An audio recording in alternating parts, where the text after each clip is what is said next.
আর আজকে প্রচারের টাইটেল, আমরা ঈশ্বরের চোখে বহু মূল্যবান। পাশের জনকে বলুন, আপনি ঈশ্বরের চোখে মূল্যবান। বাইবেল বলে আমাদের মুখের বাক্যে শক্তি এবং ক্ষমতা আছে। যদি আপনি পাশের জনকে বলেছেন যে আপনি ঈশ্বরের চোখে মূল্যবান, তার মানে সত্যি তিনি মূল্যবান। আপনি স্মরণ করিয়ে দিয়েছেন এই বৃষ্টির দিনেও ঈশ্বরের চোখে তিনি মূল্যবান। আমেন। আমি খুব চেনা জানা একটি পদ আজকে পাঠ করতে চাই, যা নেওয়া হয়েছে মার্ক লিখিত সুসমাচার তার 5 অধ্যায় 1 থেকে 20 পদ। কিন্তু আমি মার্ক লিখিত সুসমাচার তার 5 অধ্যায় 1 থেকে কয়েকটি পদ পাঠ করব। যাদের কাছে বাইবেল আছে, আসুন আমরা একসাথে বাক্যকে খুলি এবং ঈশ্বরের বাক্যকে দেখি। বাক্যের শুরুতেই এই রূপ বলা হয়েছে, পরে তাহারা সমুদ্রের ওপারে গেরসেনীদের দেশে উপস্থিত হইলেন। তিনি নৌকা হইতে বাহির হইলেন, তৎক্ষণাৎ এক ব্যক্তি কবরস্থান হইতে তাহার সম্মুখে আসিল। তাহাকে অসুচি আত্মায় পাইয়াছিল। সে কবর মধ্যে বাস করিত এবং কেহ তাহাকে শিকল দিয়া আর বাঁধিয়া রাখিতে পারিত না, কেননা লোকে বারবার তাহাকে বেড়ি ও শিকল দিয়া বাঁধিত, কিন্তু সে শিকল ছিঁড়িয়া ফেলিত এবং বেড়ি ভাঙিয়া খণ্ড বিখণ্ড করিত। কেহ তাহাকে বশ করিতে পারিত না। সে রাত দিন সর্বদা কবরে ও পর্বতে থাকিয়া চিৎকার করিত এবং পাথর দিয়া আপনি আপনাকে কাটিত। সে দূর হইতে যিশুকে দেখিয়া দৌড়িয়া আসিল, তাহাকে প্রণাম করিল এবং উচ্চ রবে চেঁচাইয়া কহিল, হে যিশু, পরাৎপর ঈশ্বরের পুত্র, আপনার সহিত আমার সম্পর্ক কি? আমি আপনাকে ঈশ্বরের দিব্য দিতেছি, আমাকে যাতনা দেবেন না। সকলে বলি আমেন। চলুন আমরা বাক্যের গভীরে প্রবেশ করি। আজকের এই বৃষ্টির দিনে, এই চার্চের প্রতিষ্ঠা দিবস, প্রভু কি বার্তা আমাকে আপনাকে দিতে চান? ঈশ্বরের বাক্য বলে, আমরা কেউ মণ্ডলীর আহ্বানে, পালকের আহ্বানে এখানে উপস্থিত হইনি, কিন্তু বাইবেল বলে পিতা ঈশ্বর আমাদেরকে মনোনীত না করিলে আমরা কেউই তাহার চরণে আসতে পারি না। আজকে আমাকে আপনাকে স্বর্গের পবিত্র পিতা ঈশ্বর তিনি মনোনীত করেছেন। তাই বিভিন্ন মাধ্যমের দ্বারা আমরা প্রভুর গৃহে উপস্থিত হতে পেরেছি। আমেন। আমরা দেখি এক যুবক, যে যুবকের জীবন ঈশ্বরের চোখে বহু মূল্যবান। অনেক সময় আমরা যখন রাস্তাতে চলাফেরা করি, আমরা অনেক ধরনের মানুষকে দেখতে পাই, অনেক শ্রেণীর মানুষকে দেখতে পাই। হয়তোবা আমরা অনেক সময় এইরকম ভাবে কমেন্ট করে থাকি যে এই সন্তানটার বাবা মা কি বাচ্চাটাকে দেখে না, কেমন ভাবে বস্ত্রহীন অবস্থায় খালি গায়ে স্টেশনে খেলা করছে। আমরা এরকম মন্তব্য করে থাকি। আমরা অনেক সময় চিন্তা করি যে এই রেল লাইন থেকে ট্রেন যাচ্ছে আসছে, আর কতগুলো বাচ্চা ওই লাইনে খেলা করছে। বাবা মা জন্ম দিয়েছে কিন্তু সেই বাচ্চাটাকে খেয়াল করছে না। আমরা অনেক রকম ভাবে মন্তব্য দিয়ে থাকি। তার মানে আমরা এটা নিশ্চিত হতে পারি, বাইবেল বলে যে আমাদের জন্মদাতা পিতা মাতা আমাদেরকে ভুলে গেলেও যেতে পারে, কিন্তু ঈশ্বরের বাক্য বলছে তিনি আমাদেরকে মাতৃ গর্ভ হইতে পক্ষ কেশ পর্যন্ত তুলিয়া বহন করিবেন। আমেন। জোরে বলতে পারি হালেলুয়া, হালেলুয়া। আজ আপনি যে সন্তানের জন্ম দিয়েছেন, যখন আপনার পক্ষ কেশ বৃদ্ধ অবস্থায় আপনাকে ছেড়ে যেতে পারে, কিন্তু ঈশ্বরের বাক্য বলছে তিনি আপনাকে কোনোদিনও ছেড়ে যাবেন না। মতি লিখিত সুসমাচার তার 28 অধ্যায় 20 পদে লেখা আছে, দেখো আমি যুগান্ত পর্যন্ত প্রতিদিন তোমাদের সঙ্গে সঙ্গে আছি। তিনি আছেন প্রিয় মণ্ডলী আমার আপনার সাথে, এবং প্রত্যেকটা মানুষ এই জগতের বুকে, ধনী কি দরিদ্র, প্রত্যেকেই ঈশ্বরের চোখে বহু মূল্যবান। জর্দন নদীর পূর্ব দিকে এবং গালিল হ্রদের দক্ষিণ দিকে এই গেরসা দেশটা অবস্থিত, যে দেশের নাম আমরা বললাম। এই গেরসেনীদের দেশে যখন যিশু উপস্থিত হলেন, এই গেরসেনী দেশটা ছিল জর্দান নদীর পূর্ব দিকে এবং গালিল হ্রদের দক্ষিণ দিকে। এখানকার জনসংখ্যা ছিল অনেক কম। এই গেরসেনী দেশে খুব কম সংখ্যক মানুষেরা বসবাস করত।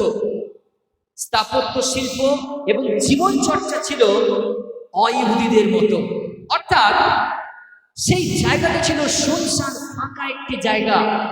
যখন আমরা কোথাও বেড়াতে যাই আর বিভিন্ন জায়গা ঘুরতে ঘুরতে আমাদের মনে হয় এই জায়গাতে অনেক কম মানুষের বসবাস। পৃথিবীর মধ্যে এরকম কিছু জায়গা রয়েছে যেখানে অনেক জনবসতি, আবার কোনো জায়গা রয়েছে যেখানে জনবসতি অনেক কম।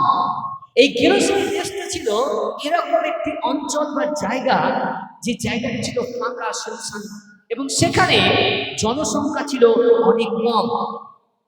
কম মানুষ সেখানে বসবাস করত এবং সেই গেরসেনীদের দেশের প্রধান কাজ ছিল শূকর চাষ করা এবং এই অঞ্চলে অনেক অবস্থান ছিল। আর সেই রকম একটি জায়গার উপর থেকে প্রভু যিশু তিনি যাচ্ছিলেন। 2 পদে বলছে, তিনি নৌকা হইতে বাহির হইলে তৎক্ষণাৎ এক ব্যক্তি কবরস্থান হইতে তাহার সম্মুখে আসিল, তাহাকে অশুচি আত্মায় পাইয়াছিল। আপনাদের মনে প্রশ্ন জাগতে পারে, আজকে চার্চের জন্মদিন, বিশ্বাসীদের 7টি পুরস্কার নিয়ে আলোচনা শুনবো। আজকে চার্চের জন্মদিন, আমাদের আত্মিক জীবনে ব্লেসিং নিয়ে আমরা আজকে প্রচার শুনবো, কিন্তু পাস্টর কেন আজকে মন্দ আত্মার উপরে প্রচার করছে? প্রিয় মণ্ডলী, আশীর্বাদ আপনার পিছে পিছে চলবে যখন আপনি প্রভুর পিছে থাকবেন। জোরে বলতে পারি হালেলুয়া। আশীর্বাদের পিছে আপনাকে দৌড়ানোর দরকার নেই, ব্লেসিং কি আপনাকে খোঁজার দরকার নেই। ঈশ্বরের বাক্য বলে, ধন্য যাহারা যাহারা তাহার শ্রীমুখের অন্বেষণ করে, আমার প্রজারা যাহাদের উপরে আমার নাম কীর্তিত হইয়াছে। 2 বংশাবলীর 7 অধ্যায় 14 পদ। আর আমার প্রজারা তাহারা যদি নম্র হইয়া আমার শ্রীমুখের অন্বেষণ করে, আমি তাহাদের প্রার্থনা শুনিব। তিনি মনুষ্য নহেন যে তিনি মিথ্যা কথা কইবেন। তিনি সত্য, পবিত্র, জীবন্ত ঈশ্বর। তিনি ছিলেন, আছেন, থাকবেন। তিনি তার প্রতিজ্ঞাকে কখনো ভুলে যান না। আজকে প্রচারের মূল বিষয়, আপনি ঈশ্বরের চোখে বহু মূল্যবান। আমেন। আপনি ঈশ্বরের চোখে বহু মূল্যবান। আজকে হতে পারে আপনি আসলে চার্চের সাথে 2 বছর যুক্ত আছেন, 3 বছর যুক্ত আছেন, 4 বছর যুক্ত আছেন, 2 মাস যুক্ত আছেন, কিন্তু কতদিন আপনি মণ্ডলীর সাথে যুক্ত হয়েছেন এটা বড় বিষয় নয়। কিন্তু তার থেকেও বড় বিষয়, ঈশ্বর আপনাকে মনোনীত করেছেন, আপনাকে ঈশ্বর নাম ধরে ডেকেছেন। হতে পারে আজকে আপনি প্রথম এই চার্চে এসেছেন, আপনিও ঈশ্বরের চোখে বহু মূল্যবান। আমেন। আর যে পদটি আমরা পাঠ করলাম, মার্ক লিখিত সুসমাচার তার 5 অধ্যায়, তার আগে যদি আমরা পাঠ করি, আমরা দেখি যিশু এই গেরসেনীদের দেশে আসার আগে যখন তিনি নৌকাতে ছিলেন, আর তখন ঝড় উঠেছিল এবং যিশুর শিষ্যরা ভয় পেয়েছিল। হঠাৎ কেন এই গেরসেনীদের দেশে আসার আগে যিশু খ্রিস্ট ঝড়ের সম্মুখীন হলেন, শিষ্যরা ঝড়ের সম্মুখীন হলেন? প্রিয় মণ্ডলী, এই ঝড় আপনা থেকে আমাদের জীবনে আসে না। এই ঝড় আসে শয়তান থেকে, এবং শয়তান চায় যাতে আপনি ঈশ্বরের আশীর্বাদকে লাভ করতে না পারেন। তাই সে তার ঝড়ের দ্বারা আপনাকে ডুবিয়ে দিতে চায়, আপনাকে ভাসিয়ে দিয়ে দিতে চায়, আপনাকে ছিন্ন ভিন্ন করতে চায়, আপনার দেহকে ক্ষতবিক্ষত করতে চায়, আপনাকে অভাবের মধ্যে ফেলে আপনার বিশ্বাসকে নাড়িয়ে দিতে চায়। যিশু যখন তার শিষ্যদের সাথে নৌকাতে ছিলেন, যিশুর উদ্দেশ্য ছিল গেরসেনীদের দেশে যাওয়া, আর শয়তান বুঝতে পেরেছিল কে নৌকাতে আছে। যদি পবিত্র যিশু খ্রিস্ট একবার এই গেরসেনীর দেশে, এই মাটিতে পা রাখে, তাহলে আমাদের রাজত্ব শেষ হয়ে যাবে। তাহলে আমাদের এই কার্যকলাপ ধ্বংস হয়ে যাবে। তাই যখন যীশু খ্রিস্ট তিনি সমুদ্রে ছিলেন আর সেই সময় নৌকাতে শিষ্যদের সাথে ছিলেন, তখন ঝড় উঠেছিল। প্রিয় মণ্ডলী, যখন আমার আপনার জীবনে ঝড় আসে, তখন বুঝতে হবে এই ঝড়ের পরে আশীর্বাদ অপেক্ষা করে আছে। জোরে বলতে পারি হালেলুয়া, ও হালেলুয়া, হালেলুয়া। শয়তান চায় যেন আপনি আশীর্বাদ পর্যন্ত পৌঁছাতে না পারেন। শয়তান চায় যে এরপরে শয়তান দেখতে পাচ্ছে, হয়তো আমরা জাগতিক চোখ দিয়ে দেখতে পাই না, কিন্তু ইয়োবের সর্বস্বের চারিদিকে ঈশ্বরের সুরক্ষার বেড়াজাল ছিল। শয়তান ভালো করে সেটা দেখেছে, আর ঈশ্বরের কাছে গিয়ে কি বলছে? কেন ইয়োব তোমার সেবা করে, কেন ইয়োব তোমার আরাধনা করে? কারণ ইয়োবের সর্বস্বের চারিদিকে তোমার সুরক্ষা রয়েছে, সুরক্ষার বেড়াজাল রয়েছে। ঈশ্বর শয়তানকে অধিকার দিলেন, যাও, কিন্তু তার জীবন দেওয়ার আর নেওয়ার মালিক আমি। তার জীবনকে তুমি নিতে পারবে না। আর শয়তান একে একে তার সমস্ত কিছুকে কেড়ে নিয়েছিল। কিন্তু ইয়োব সেই অবস্থায় তিনি বলেছিলেন, আমি কি ঈশ্বরের থেকে কেবল মঙ্গলই গ্রহণ করিব, অমঙ্গল কি গ্রহণ করিব না? ইয়োব তার বাক্যের দ্বারা নিজেকে নির্দোষ রাখিলেন, প্রভুর প্রতি নিজেকে বিশ্বস্ত প্রমাণ করিলেন, নির্ভরতা, আস্থা, ভরসাকে রাখলেন। আমরা বাক্যের শেষাংশে দেখতে পাই ইয়োবকেও ঈশ্বর দ্বিগুণ আশীর্বাদ করেছিলেন।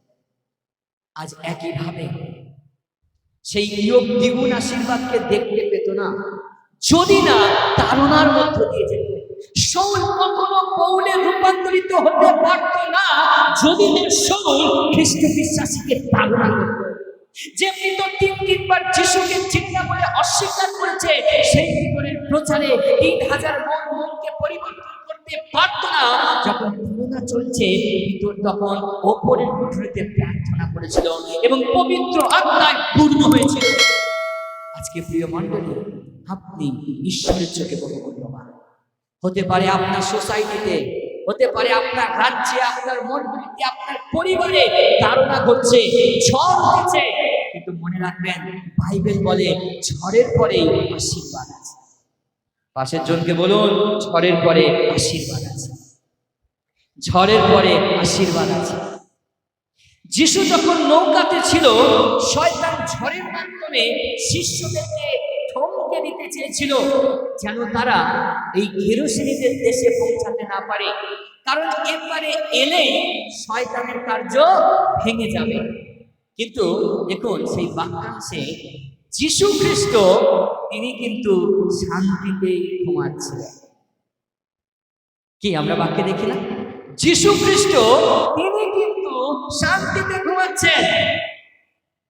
কেন প্রিয় মণ্ডলী? সকল শিষ্যরা তারা উত্তেজিত, তারা বিভিন্ন রকম ভাবে বুদ্ধি কৌশল দিয়ে তারা চেষ্টা করছে কিভাবে ঝড়ের মোকাবিলা তারা করতে পারে, এই ঝড়েতে কিভাবে নিজেদের প্রাণকে রক্ষা করতে পারে। কিন্তু যিশু খ্রিস্ট তিনি শান্তিতে নিশ্চিন্ত মনে নৌকাতে ঘুমিয়েছিলেন। তার কারণ যিশু খ্রিস্ট তিনি জানেন আমার নির্ভরতা আমার পিতা ঈশ্বর। তিনি জানেন আমার বিশ্বাস হবে আমার পিতা ঈশ্বর। তিনি জানেন যে তাকে এই পৃথিবীতে এই কাজের জন্য প্রেরণ করেছে। তিনি জানেন আমি নিজের ইচ্ছাতে নয়, কিন্তু আমি আমার পিতার ইচ্ছাকে পূর্ণ করার জন্য এই পৃথিবীতে এসেছি।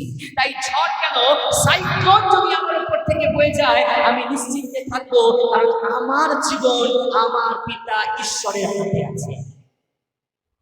জোরে বলতে পারি হালেলুয়া, হালেলুয়া।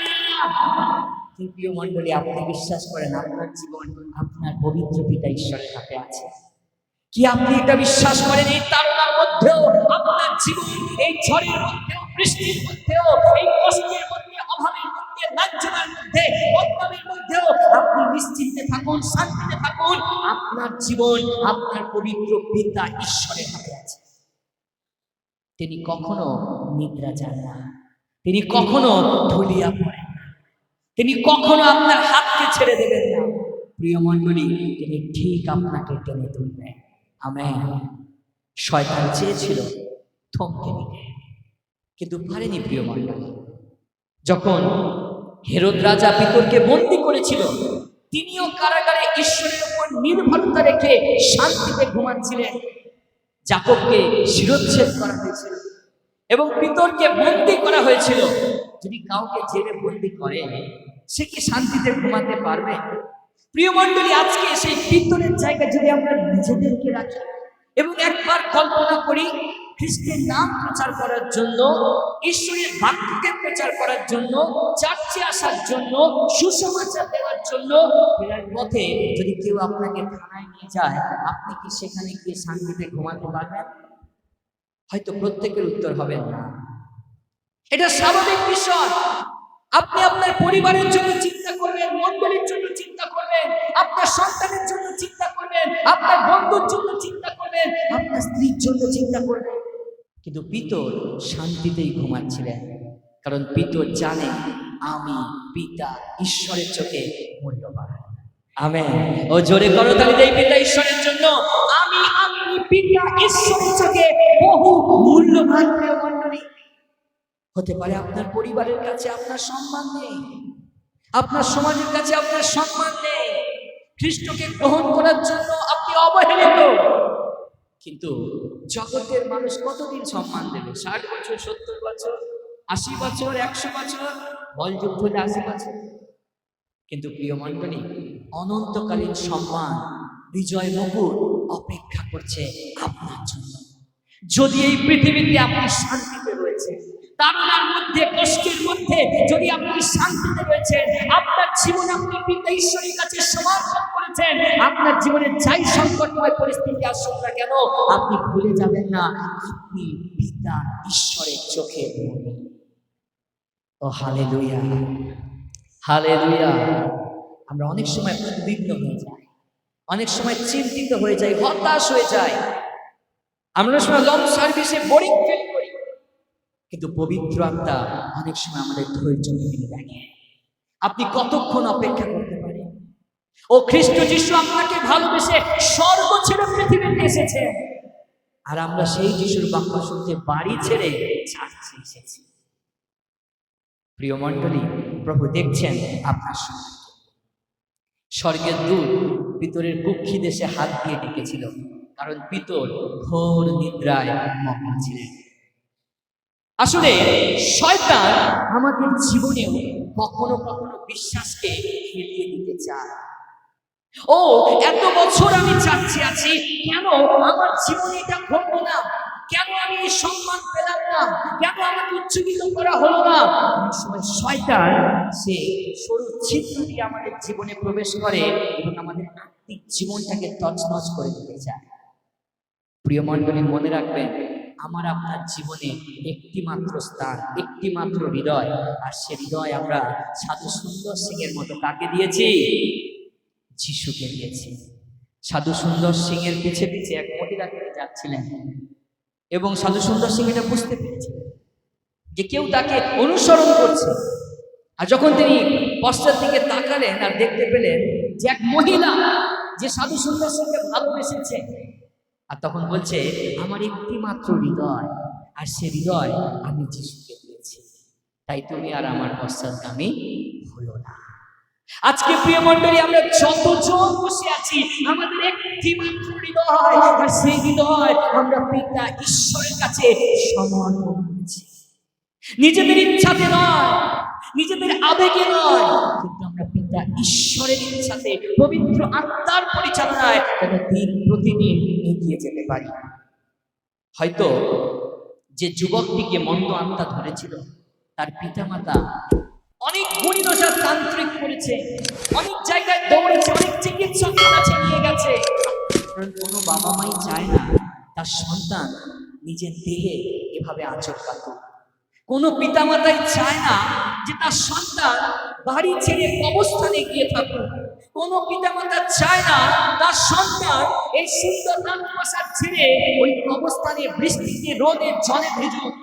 নিশ্চয়ই এই যুবকের পিতামাতাও চেষ্টা করেছিল তাকে বাড়িতে ফিরিয়ে আনার জন্য, তাকে সুস্থতা দেওয়ার জন্য।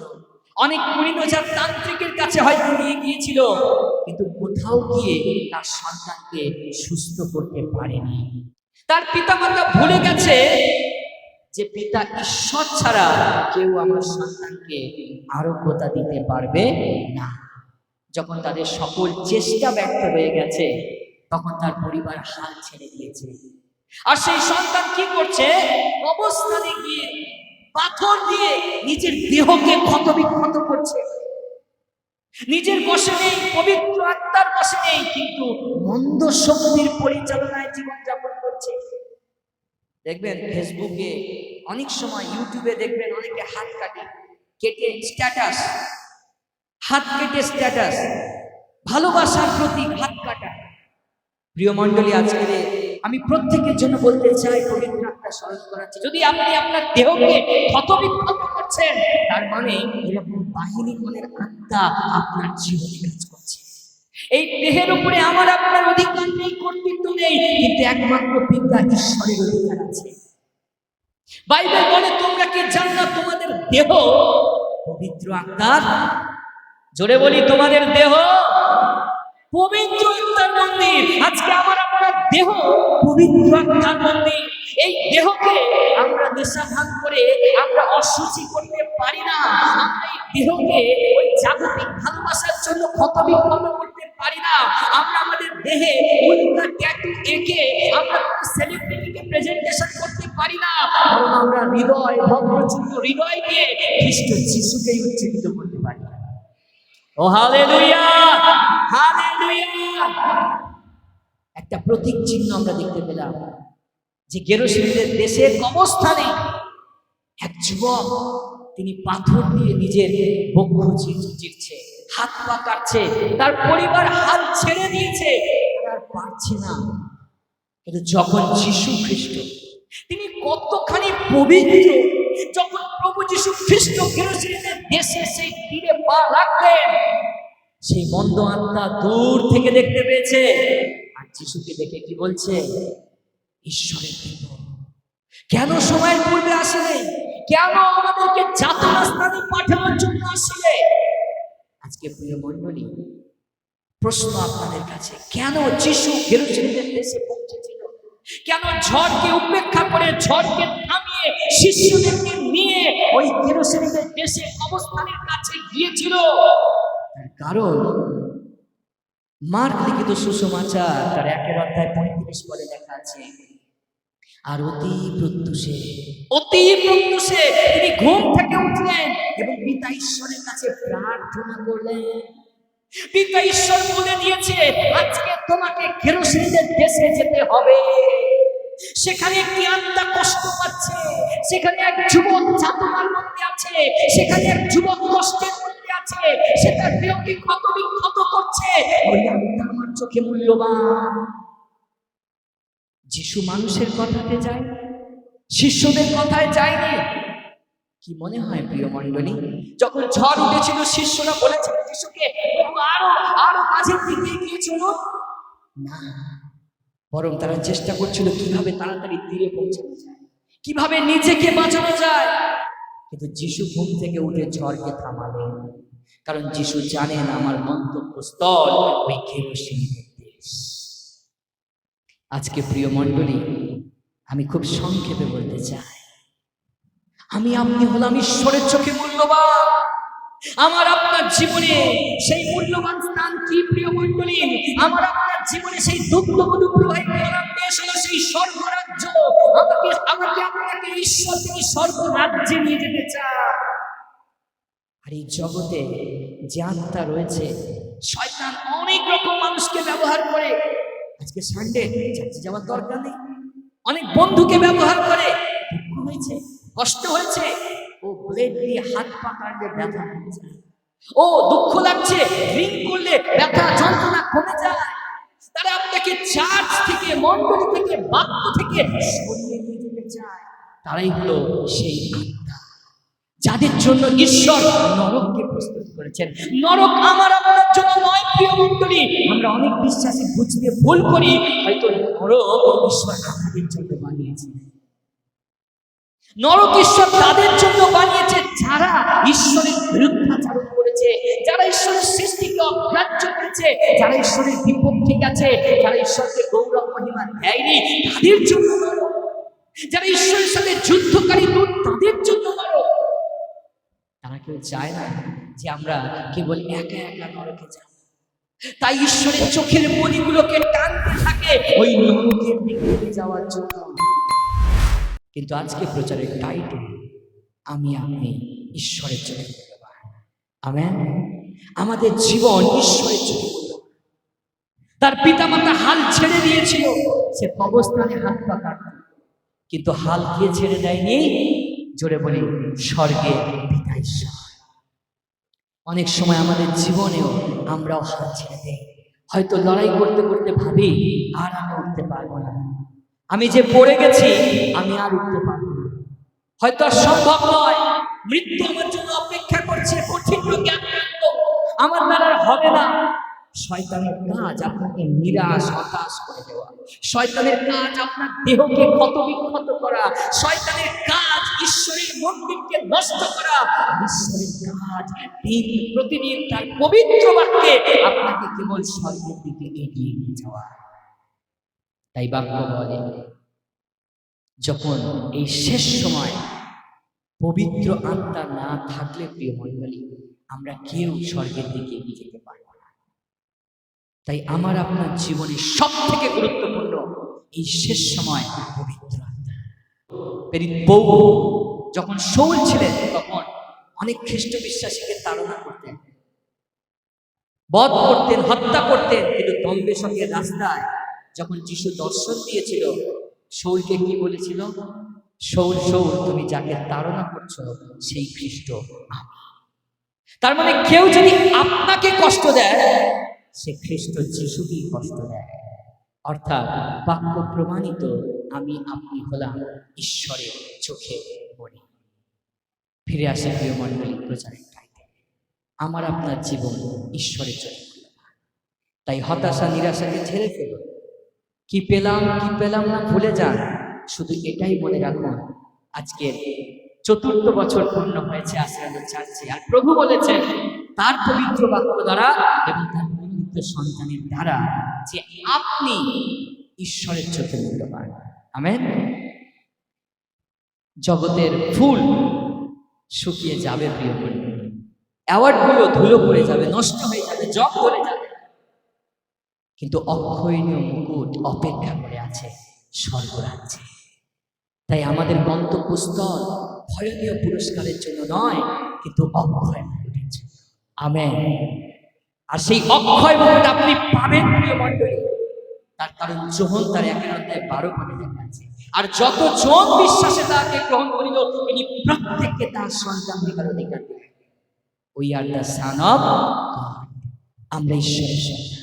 তাই আমরা বিশ্বাস করি আমাদের পিতার রাজ্যে আমরা সন্তান, আমরা প্রবেশ করতে চলেছি। আমেন। ও হালেলুয়া, হালেলুয়া। ঈশ্বর তার পবিত্র বাক্যের দ্বারা আপনাদের সকলকে আশীর্বাদ